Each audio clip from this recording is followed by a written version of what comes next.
Guys, welcome to the very first episode of Dying Light 2.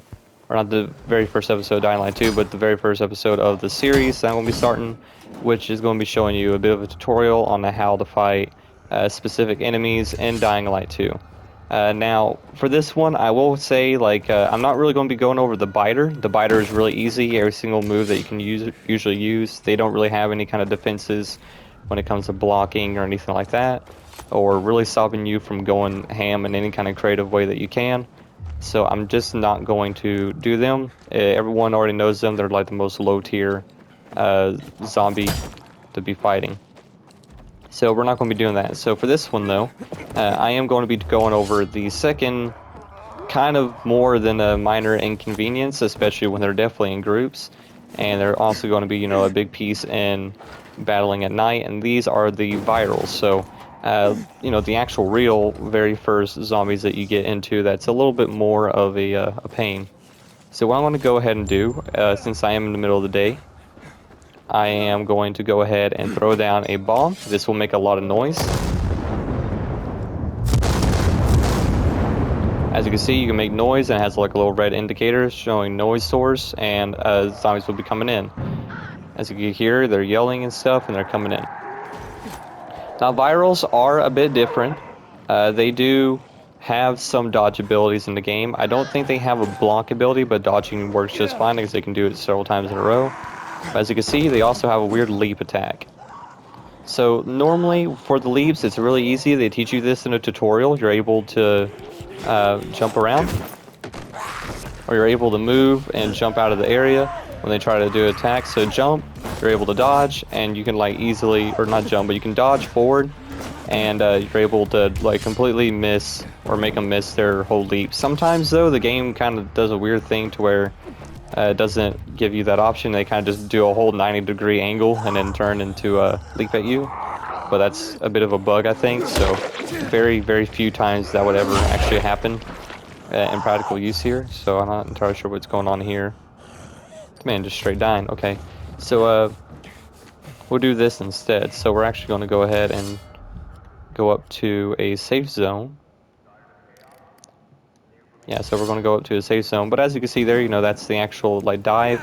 It's very similar to a later on enemy that we're going to be getting into, which is the volatile. And everyone knows the volatile. That thing is iconic. It can be one of the most the face of the whole game, really, aside from the main character. But the viral it definitely has some options, or definitely has some upgrades. It's a bit different from the first game. Usually, they were just really fast, sporadically swinging enemies in the game, but they're not too different from the biters, aside from them actually moving faster. This one, they actually have some leap attacks. The leap attack does knock off a pretty decent size of your health, almost like a whole bar or a little bit over.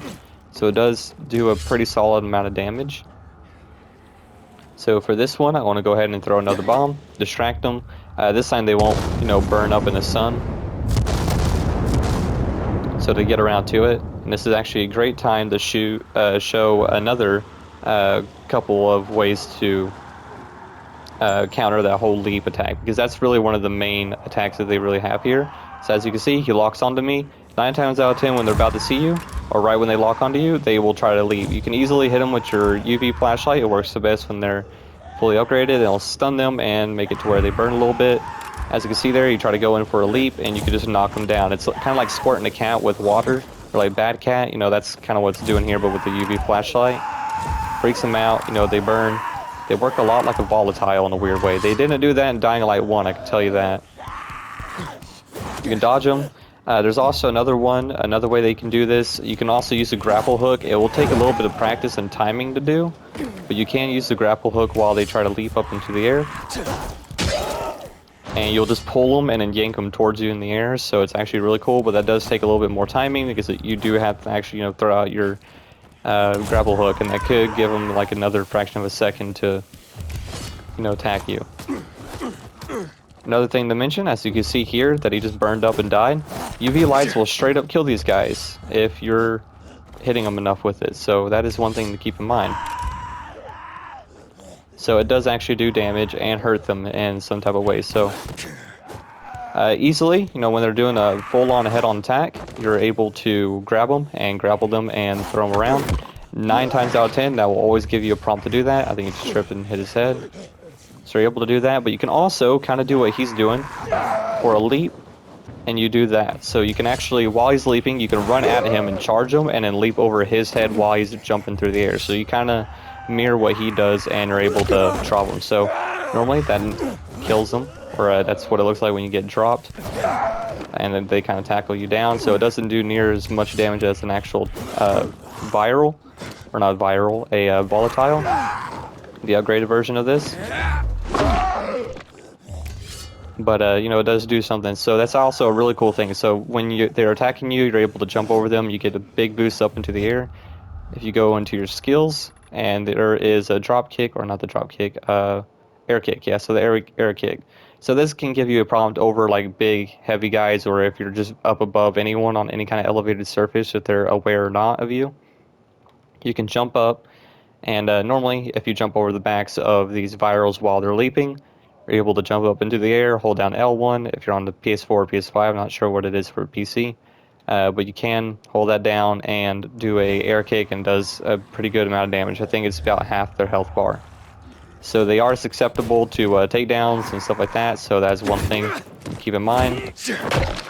Since they are always open for grappling, you're able to throw them around and go in for a head stomp, so they are really vulnerable when it comes to giving you plenty of windows to attack from different areas. So they are a little bit more of a threat than biters, especially in big groups, because you know, you can jump into a whole chase with a howler, which I'll also get into, even though that one's very boring.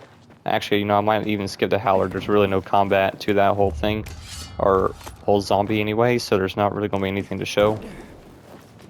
And the tutorial already tells you about what that thing does, so I'm not going to be going over that. But yeah, so there we go. That's going to be the very first kind of tutorial, going in and showing you some of the tactics that you can use to counter the viral here. So get ready for the next episode. You know, I'll be going over more of the smaller zombies, kind of working our way up to the more higher and difficult versions of those zombies, because I want to have to learn and, you know, actually figure out how to combat these things in the right way. So stick around for another episode, and I'll see y'all in the next one.